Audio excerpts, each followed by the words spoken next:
High school ലെവലിലും ചെറിയ രീതിയിലൊക്കെ സാംസ്കാരിക സമിതികളുമായിട്ടുള്ള പ്രവർത്തനം ഉണ്ടായിരുന്നു. ഈ ഒരു സംരംഭങ്ങളിൽ എന്തുമാത്രം നമ്മൾ ഇൻവോൾവ് ആയിട്ടിരിക്കുന്നു എന്ന് നമുക്ക് തീർച്ചയായിട്ടും നമുക്ക് മനസ്സിലാക്കാൻ സാധിക്കും.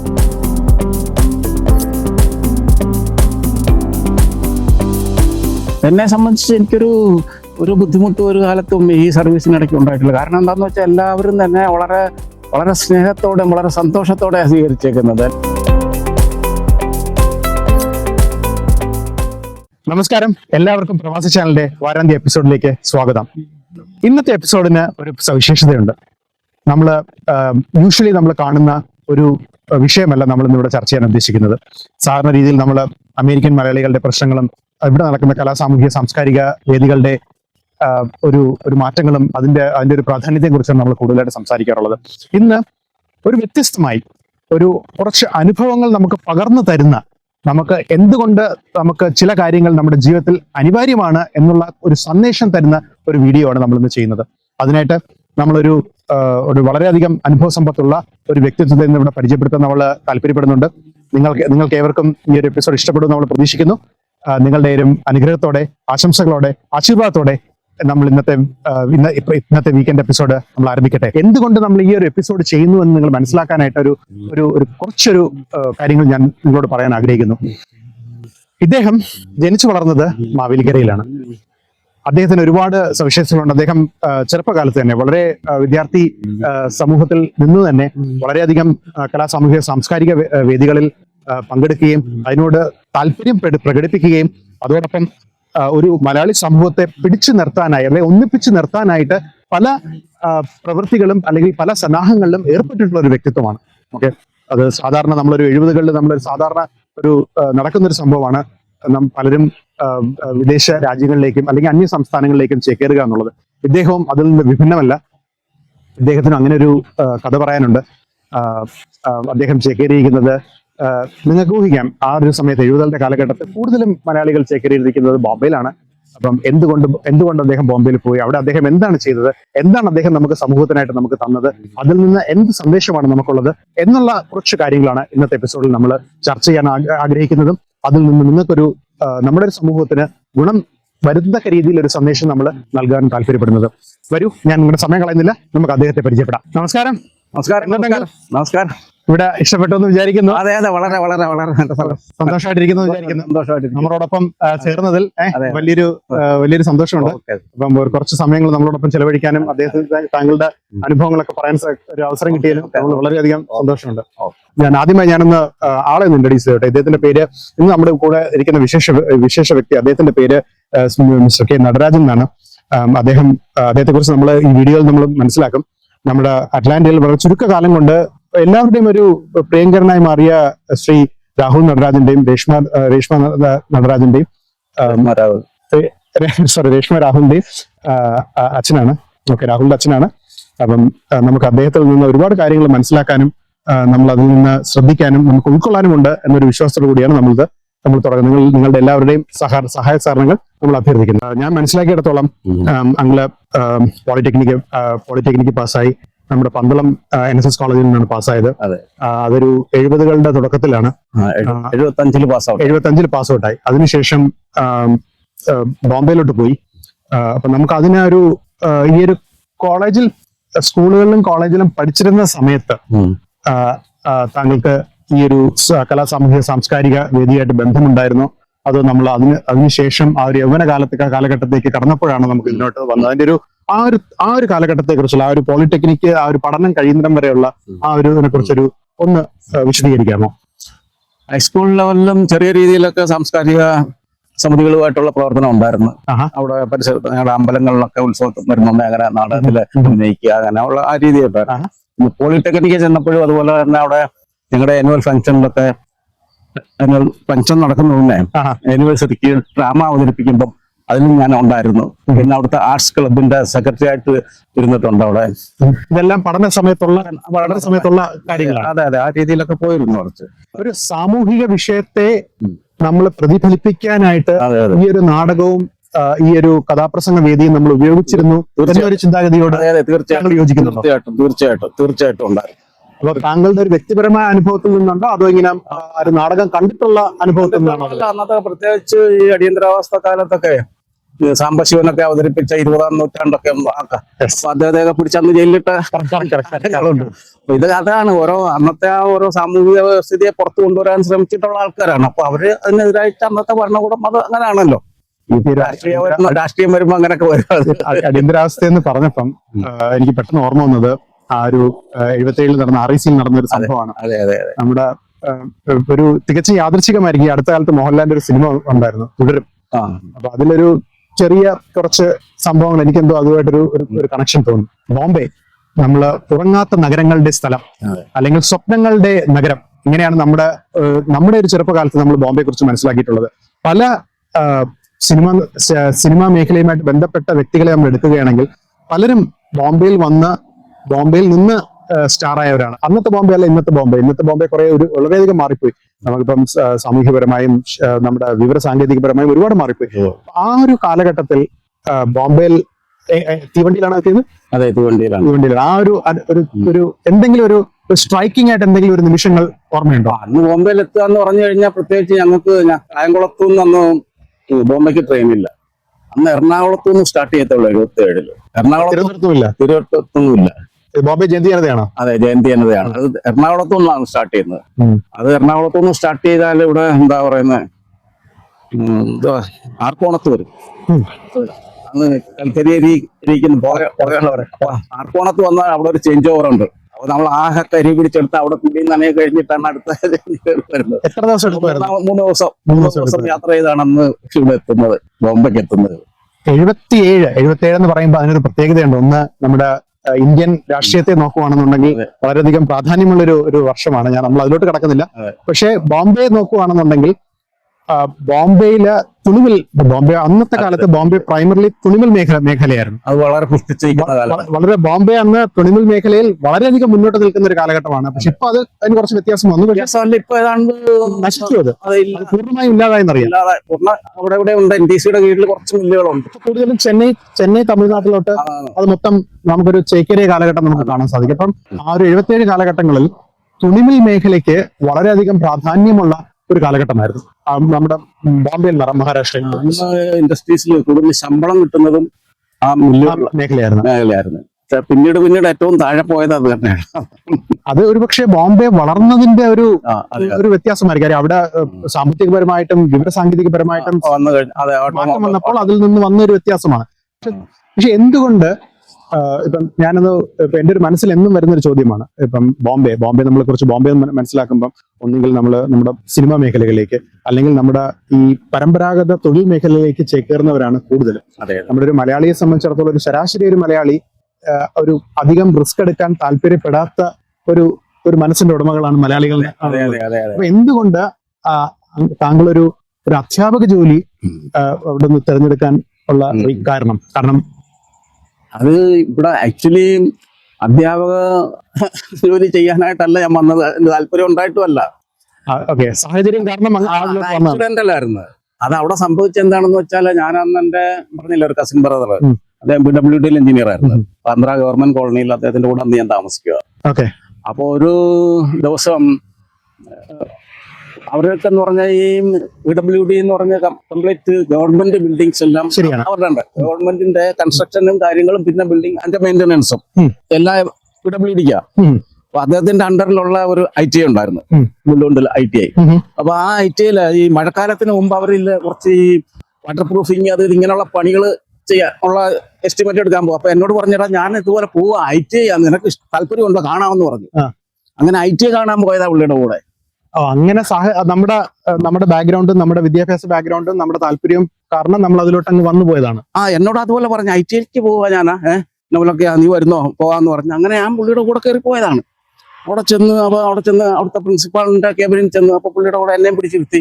അപ്പൊ എന്നെ കുറിച്ചൊക്കെ ചോദിച്ചു പറഞ്ഞു. അപ്പോഴാണ് പറഞ്ഞതുപോലെ ആള് മെക്കാനിക്കൽ എഞ്ചിനീയറിംഗ് ചെയ്ത് വന്ന ഇങ്ങനൊക്കെ പറഞ്ഞെന്ന് പറഞ്ഞു. അപ്പൊ ആ പ്രിൻസിപ്പാള്, പുള്ളിയുടെ പേര് കടുന്ന, MK കടു, മധുകർ കടു. അപ്പൊ അദ്ദേഹം പറഞ്ഞ എവിടെ വേണമെങ്കിൽ ഇവിടെ ജോലി കൊടുക്കാമല്ലോ. അങ്ങനെ അദ്ദേഹം ഇങ്ങോട്ട് പറഞ്ഞു. അപ്പൊ പ്രശ്നം പറ്റി. അപ്പൊ ഞാൻ പറഞ്ഞു എനിക്ക് ഭാഷയൊന്നും അറിയത്തില്ല. അന്ന് ചെന്ന് കുറച്ച് ആളുള്ള ഹിന്ദി പോലും ചോന്ന് പറയാൻ അറിയത്തില്ല. അവിടെ ആണെങ്കിൽ ഇൻസ്ട്രക്ഷൻ മീഡിയം മറാഠിയാണ്. മറാഠിയാണ്. പിന്നെ നമ്മുടെ ഇംഗ്ലീഷ് എന്ന് പറഞ്ഞാൽ അറിയാമല്ലോ, നമ്മൾ എത്ര പഠിച്ചവരായാലും നാട്ടിൽ നിന്ന് വരുന്നവരുടെ ഇംഗ്ലീഷ് അതിന്റെ ഒരു വ്യതിയാനം ഒരു കച്ചായല്ലേ. അപ്പൊ അദ്ദേഹം പറഞ്ഞു കുഴപ്പമില്ല, നീ റെഡിയാണെങ്കിൽ എനിക്ക് ജോലി തരാമെന്ന് പറഞ്ഞു. ഞാൻ അങ്ങേറ്റു. ഞാൻ പറഞ്ഞു ശരിയെന്ന് പറഞ്ഞു. അപ്പൊ സെക്കൻഡ് ഡേ എന്നോട് പറഞ്ഞൊരു ആപ്ലിക്കേഷൻ എഴുതിക്കൊണ്ട് വരാൻ പറഞ്ഞു. അന്നൊരു ഗുണം ഉണ്ടായിരുന്നത്, അന്ന് ഗവൺമെന്റ് ജോബ് ആണെങ്കിലും പ്രിൻസിപ്പാൾമാർക്ക് പവർ ഉണ്ടായിരുന്നു. 89 ദിവസത്തേക്ക് അപ്പോയിന്റ്മെന്റ്, ടെമ്പററി അപ്പോയിന്റ്മെന്റ് കൊടുക്കാം. പെർമനന്റ് അല്ല, ടെമ്പററി കൊടുക്കാം. അങ്ങനെ അദ്ദേഹം എനിക്ക് 89 ദിവസത്തേക്ക്, അപ്പൊ പോസ്റ്റ് എനിക്ക് അന്നേതാ എഞ്ചിനീയറിംഗ് ഡ്രോയിങ് എന്ന് പറഞ്ഞ സബ്ജക്ട് ഉണ്ട് IT പഠിപ്പിക്കും. അപ്പൊ അതാകുമ്പോൾ കൂടുതൽ വാചകം പഠിക്കണ്ട, കുറച്ചൊക്കെ ബോർഡിൽ കാര്യങ്ങൾ വരച്ചെടുത്ത് പിന്നെ കമ്പും കൊണ്ടൊക്കെ കുറെ രക്ഷപ്പെടാം. അപ്പൊ അദ്ദേഹം തന്നെ അത് തന്നതാ. ഞാനത് ചെയ്ത്, പക്ഷെ അവിടെ ഞാൻ സക്സസ് ആയി, കംപ്ലൈന്റ് ഒന്നും വന്നില്ല. അങ്ങനെ ഒരു 89 ദിവസം കഴിഞ്ഞപ്പോൾ എനിക്ക് ടെർമിനേഷൻ തന്നു. 2-3 ദിവസം കഴിഞ്ഞപ്പോൾ വീണ്ടും ഒരു അപ്പോയിന്റ്മെന്റ് തന്നു. അങ്ങനെ അത് കണ്ടിന്യൂ ചെയ്യത്തില്ല. ഞാൻ ഒരു ബ്രേക്ക് ഒന്ന് എടുത്തോട്ടെ. ഇതിൽ നിന്ന് നമുക്ക് നമ്മുടെ ഈ ഒരു സംഭാഷണത്തിൽ നിന്ന് എനിക്ക് നിങ്ങളോട് പറയാനുള്ള 2 കാര്യങ്ങളാണ്. ഒന്ന്, നമ്മുടെ ജീവിതത്തിൽ നമ്മൾ അറിഞ്ഞോ അറിയാതെയോ പല വ്യക്തികളും നമ്മളെ സഹായിക്കാറുണ്ട്. അല്ലെങ്കിൽ നമ്മുടെ ഒരു വ്യക്തിത്വത്തെ അല്ലെങ്കിൽ നമ്മുടെ ഒരു കരിയറിനെ തന്നെ ഒരു ബിൽഡപ്പ് ചെയ്യാനായിട്ട് നമ്മൾ അറിയാതെ സഹായിക്കുന്ന പല ഘടകങ്ങളുണ്ട്. അത് ചിലപ്പോൾ ഒരു വ്യക്തിയാകാം, ഒരു സാഹചര്യമാകാം, അല്ലെങ്കിൽ നമ്മുടെ കുടുംബം തന്നെയാകാം. അങ്ങനെ ഒരു 90% ഞാൻ പരിചയപ്പെട്ടിട്ടുള്ള ആൾക്കാരും ആ ഒരു സഹായത്തോട് കൂടി മുന്നോട്ട് കയറി വന്നതാണ്. അതൊന്ന്. പിന്നെ ഒരു ശരാശരി മലയാളിയുടെ ഒരു സ്വഭാവം അല്ലെങ്കിൽ അവരുടെ ഒരു പ്രവർത്തന രീതി നോക്കുകയാണെങ്കിൽ അവർക്ക് പേടിയില്ല. ഇപ്പം നമുക്ക് പരിചയമില്ലാത്തൊരു സ്ഥലത്ത് പോയാലും അവർക്ക് നിലനിൽക്കാൻ ഉള്ള ആ ഒരു പ്രവണത, ആ ഒരു പിടിച്ചു നിൽക്കാനുള്ള ആ ഒരു പ്രവണത ഒരു കൈമുതലായിട്ടുള്ള ഒരു കൂട്ടരാണ് മലയാളികളെന്ന് എനിക്ക് പലപ്പോഴും തോന്നാറുണ്ട്. അപ്പം ഞാൻ ഇദ്ദേഹത്തിൽ നിന്ന് സംസാരിച്ചപ്പം എനിക്ക് അതിൽ നിന്ന് കിട്ടിയ 2 വിഷയങ്ങൾ അതാണ്. ഞാനൊന്ന് നിങ്ങളോടൊന്ന് പറയണമെന്ന് എനിക്ക് തോന്നി. ശരി സാർ, നമുക്കൊന്ന് തുടരാം. അപ്പം അത് കഴിഞ്ഞ് നമ്മൾ ആ ഒരു മേഖലയായിട്ട് നമ്മൾ പരിചയപ്പെട്ടു, നമ്മൾ പഠിച്ച വിഷയമാണ്. അപ്പൊ നമുക്ക് അതുമായിട്ട് കണ്ടിന്യൂ ചെയ്ത് പോകാൻ ബുദ്ധിമുട്ടില്ല. പിന്നെ ഏതൊരു സാഹചര്യത്തിലാണ് നമ്മളൊരു ഈ ഒരു മലയാളി സമൂഹം അല്ലെങ്കിൽ കലാസാമൂഹിക സാംസ്കാരിക ആ ഒരു ഉന്നമനത്തിനും ആ ഒരു കൂട്ടായ്മയ്ക്കും പ്രവർത്തിക്കണം എന്നൊരു ചിന്ത വന്നെന്ന് പറഞ്ഞാൽ, ഒന്നാമത് നമുക്ക് അതിനുള്ള സമയം കണ്ടെത്തുക എന്നുള്ളതാണല്ലോ. Very good. സമയം. അപ്പൊ എനിക്ക് സമയം കിട്ടുമായിരുന്നു. സമയം കിട്ടുമെന്ന് പറഞ്ഞാൽ, അപ്പൊ ഞാൻ താമസിക്കുന്ന സ്ഥലവും IT ആയിട്ട് ലോക്കൽ ട്രെയിനിലല്ല, 20 മിനിറ്റ്സ് ദൂരമേ ഉള്ളൂ. അപ്പൊ എനിക്ക് ആദ്യത്തെ ഷിഫ്റ്റാണ്, അത് രാവിലെ 7:30 മുതൽ 2 മണി വരെയാണ് ടൈം എനിക്ക്. അന്നും ഈ ഡബ്ബയുണ്ടോ? ഉണ്ട്, ഡബ്ബയുണ്ട്, അന്നേ ഉണ്ട്. ഓക്കെ. അപ്പൊ അത് കഴിഞ്ഞ് 2 മണി കഴിഞ്ഞാൽ ഞാൻ ഫ്രീ ആണ്, സമയമുണ്ട്. സമയമുണ്ട്. ബാച്ചിലറും ആണല്ലോ അന്ന് ആ കാലത്ത്. ആദ്യം, അതായത് 78-ലാണ് ഞാൻ ഈ ജോലിക്ക് കയറുന്നത്. 81-ലാണ് കല്യാണം നടക്കുന്നത്. അപ്പൊ ആ സമയത്ത് 2 മണി കഴിഞ്ഞു കഴിഞ്ഞാൽ അന്ന് അവിടെ അറിയപ്പെടുന്ന ഒരു വലിയ സ്ഥാപനം എന്ന് പറയുന്നത് ശ്രീനാരായണ മന്ദിര സമിതി, ഞാൻ സൂചിപ്പിച്ചല്ലോ. അപ്പൊ അതെന്ന് പറഞ്ഞു കഴിഞ്ഞാൽ അന്ന് വളരെ കുറച്ച് അന്ന് ആക്ച്വലി ആ പ്രസ്ഥാനം തുടങ്ങിയത് 63-ലാണ്. 63-ൽ കുറെ ഈ ശ്രീനാരായണ ഗുരുവിന്റെ ഫോളോവേഴ്സ് കുറച്ച് പേര് കൂടിയിട്ട് അവരുടെ ഒരു ചിന്താഗതിയിൽ നിന്ന് വന്നതാണ്, ഒരാശയമാണ് ഇങ്ങനെ ഒരു ഇത് തുടങ്ങാമെന്നൊക്കെ പറഞ്ഞു. പക്ഷെ അത് കോസ്മോപൊളിറ്റൻ ആണ്. അപ്പൊ അവിടുത്തെ അതിന്റെ മെമ്പർഷിപ്പ് ഒക്കെ എടുത്ത് നോക്കിയാൽ കാണാം, അതിനകത്ത് ഗുജറാത്തികളുണ്ട്, മറ്റാൾക്കാരുണ്ട് എല്ലാം. അപ്പൊ ഈ ഒരു ശ്രീനാരായണ ഗുരുവിന്റെ ഫോളോവേഴ്സ് മാത്രമല്ല, അന്യ ആൾക്കാരും മറ്റു മതസ്ഥരും ഒരു കോസ്മോപൊളിറ്റൻ ഇതിലാണ് അവർ ഇത് ചെയ്തേക്കുന്നത്. പക്ഷെ ആക്ച്വലി മെജോറിറ്റി എന്ന് പറഞ്ഞാൽ ഒരു സമുദായമാണ്. പക്ഷെ അങ്ങനെ പക്ഷെ അതിന് നല്ലൊരു ചട്ടക്കൂട് ഉണ്ടായിരുന്നു. അതായത് നമ്മൾ പറയാലോ, ഏതൊരു പ്രസ്ഥാനം ഉണ്ടാക്കുമ്പോഴും അതിനൊരു ബൈലോ അല്ലെ റൂൾസ് ആൻഡ് റെഗുലേഷൻസ്, ആ ചട്ടക്കൂടിനകത്ത് നിന്നാണല്ലോ ഓരോ പ്രവർത്തനവും. എല്ലാ പ്രസ്ഥാനങ്ങളും ഒരേ രീതിയിലല്ല, അതിനകത്തുള്ള അതില് എയിംസ് ആൻഡ് ഒബ്ജക്റ്റീവ്സ് ഉണ്ട്, അതനുസരിച്ചാണ് പ്രവർത്തനം. അപ്പൊ അന്നത്തെ ആ ഒരു ടീം എന്ന് പറഞ്ഞാൽ വളരെ ഡെഡിക്കേറ്റഡ് ആയിരുന്നത് കൊണ്ട് അവര് നല്ലൊരു അടിത്തറയൊക്കെ ഇട്ടു. അവരാദ്യം ഓഫീസ് എടുത്ത് കുറച്ചു കാലം കഴിഞ്ഞ് കുറച്ചൊരു ചതുപ്പ് സ്ഥലത്ത്, ചെമ്പൂർ എന്ന് പറഞ്ഞ ഒരു സ്ഥലത്ത് കുറച്ച് സ്ഥലം വാങ്ങിയിട്ട് അവിടെ പ്രൈമറി സ്കൂൾ തുടങ്ങി വെച്ചു. 75-ലാണ് അത് അവരുടെ തുടക്കമേ. ഇതൊരു വലിയ ക്യാമ്പസായി മാറി. പിന്നെ അതിനോട് എക്സ്റ്റെൻഡ് ചെയ്ത് സ്ഥലം വാങ്ങിച്ച 6.5 ഏക്കർ സ്ഥലം ഇന്ന് അവിടെ ഉണ്ട്. അവിടെ വലിയ 2-3 വലിയ മൾട്ടി സ്റ്റോറിയുടെ ബിൽഡിങ്ങും കാര്യങ്ങളും ഒക്കെ ആയിട്ട് നല്ല രീതിയിൽ പോകുന്നു. അപ്പൊ ഒരു ബ്രേക്ക് ഞാൻ എടുത്തോട്ടെ. ഇതിൽ ഒരു 2-3 കാര്യങ്ങൾ നമ്മൾ ശ്രദ്ധിക്കാനുണ്ട്. ഒന്ന്, ഒരു വ്യക്തമായ ബൈലോയും ഒരു ദീർഘവീക്ഷണവും ഉള്ള ഒരു സംഘടനയായിരുന്നു. ഒരു സംഘടന എന്ന് ഞാൻ പറയുന്ന ഒരു കൂട്ടായ്മ എന്നുള്ള അർത്ഥത്തിലാണ്. അതോടൊപ്പം 63 തുടങ്ങിയ സമയത്ത് അന്നേ ഒരു സ്ഥലം, ഒരു പെർമനന്റ് ലൊക്കേഷൻ, പെർമനന്റ് അഡോപ്റ്റ് നമ്മൾ പറയുന്ന പോലെ ഒരു പെർമനന്റ് ലൊക്കേഷൻ വേണം എന്നൊരു ചിന്താഗതിയും അതൊരു പിന്നീട് ഒരു 6.5 ഏക്കർ ഉള്ള ഒരു ക്യാമ്പസ് ആയി മാറാൻ തന്നെ അത് സഹായിച്ചു. അത് തീർച്ചയായും വരും തലമുറയ്ക്ക് അതിന്റെ ഒരു ഗുണം, അതിന്റെ ഒരു മെച്ചം കിട്ടിക്കാണും എന്ന് തന്നെയാണ് ഞാൻ വിശ്വസിക്കുന്നത്. കിട്ടിക്കാണുമെന്നല്ല, കിട്ടിക്കൊണ്ടിരിക്കുകയാണ്. ഏതാണ്ട് 100 കണക്കിന് കുടുംബങ്ങൾ അതുകൊണ്ട് അതിലൂടെ രക്ഷപ്പെടുന്നത്. നമ്മുടെ സ്കൂളിലെ സ്റ്റാഫ് ആയാലും കോളേജിലായാലും മറ്റ് കുറച്ച് ഡിസ്പെൻസറീസ് ഒക്കെ ഉണ്ട്. അപ്പൊ അങ്ങനെയുള്ള രീതിയിലൊക്കെ അവിടൊക്കെ വർക്ക് ചെയ്ത് പിന്നെ നമ്മളൊരു ഇത് എന്താ പറയുന്നത്, ശ്രീനാരായണ ഗുരുവിന്റെ പേരിൽ ഒരു ബാങ്ക്, ശ്രീനാരായണ ഗുരു കോപ്പറേറ്റീവ് ബാങ്ക് സ്ഥാപിച്ചു. നമ്മളവിടെ ബാങ്ക് സ്ഥാപിച്ചിട്ടുണ്ട്. 5 ശാഖകളും ഉണ്ട്. അപ്പൊ ഇതിനകത്തൊക്കെ ആൾക്കാർ ജോലി ചെയ്യണമല്ലോ. അപ്പൊ ഇതുവഴി അത് വരും തലമുറയ്ക്ക് എന്റെ ഗുണം കിട്ടിയിട്ടുണ്ട്. തീർച്ചയായിട്ടും. ഒരു വിവാദപരമായി അല്ലെങ്കിൽ ഞാൻ ഈ ചില വിഷയങ്ങൾ ഞാൻ അഗാധമായി പഠിക്കുന്ന ഒരാളാണ്. അപ്പൊ അതിന്റെ ഒരു ചോദ്യം, അത് വിവാദപരമല്ലെങ്കിൽ നമുക്കത് ഒഴിവാക്കാം. ബോംബെ ആ സമയത്ത് 77 എന്ന് പറഞ്ഞു കഴിഞ്ഞാൽ ഞാൻ മനസ്സിലാക്കിയിടത്തോളം വളരെയധികം ആ തുണിമിൽ മേഖലയായിട്ട് ബന്ധപ്പെട്ട ഒരു മറാത്തവാദം ശക്തമായി തുടങ്ങിയ ഒരു വർഷമാണ് ഒരു 79-80 79-80. ആ ഒരു സമയത്ത് നമ്മളിങ്ങനെ ഒരു ഒരു സംസ്ഥാനത്തെ ഒരു സാമുദായിക ഒരു സംഘടന നമ്മൾ തുടങ്ങുമ്പോൾ അതിലെന്തെങ്കിലും പ്രതിഷേധമോ അതിലെന്തെങ്കിലും ഒരു പ്രയാസങ്ങളോ ബുദ്ധിമുട്ടുകളോ നമ്മൾ നേരിട്ടിട്ടുണ്ടോ? ഇല്ല, ഒരിക്കലും ഇല്ല. കാര്യം നമ്മുടെ ഈ സ്ലോഗാൻ എന്ന് പറയുന്ന ശ്രീനാരായണ ഗുരുവിന്റെ ഈ ഒരു ജാതി ഒരു മതം ഒരു ദൈവം മനുഷ്യൻ എന്നുള്ള ഒരു സ്ലോഗാൻ ഉണ്ടല്ലോ, അത് നമ്മൾ ഈവൻ മറ്റു ഭാഷകളിലും പഠിച്ച് ഇതിന്റെ എല്ലാം വിട്ടിട്ടുണ്ട്. മറാഠി ഭാഷയില, ഹിന്ദിയിൽ, ഇംഗ്ലീഷിലും ഒക്കെ നമ്മൾ ഇത് ചെയ്തു വിട്ടിട്ടുണ്ട്. ഇപ്പം ലണ്ടനിലുണ്ട് ശ്രീനാരായണ മിഷൻ ഉണ്ടായിട്ടുണ്ട്. ഇവിടെ അമേരിക്കയിലുണ്ട് സന എന്ന് പറയുന്നത് ശ്രീനാരായണ ആശ്രമം, നോർത്ത് അമേരിക്ക. അത് സന ഞാൻ കേട്ടിട്ടുണ്ട്.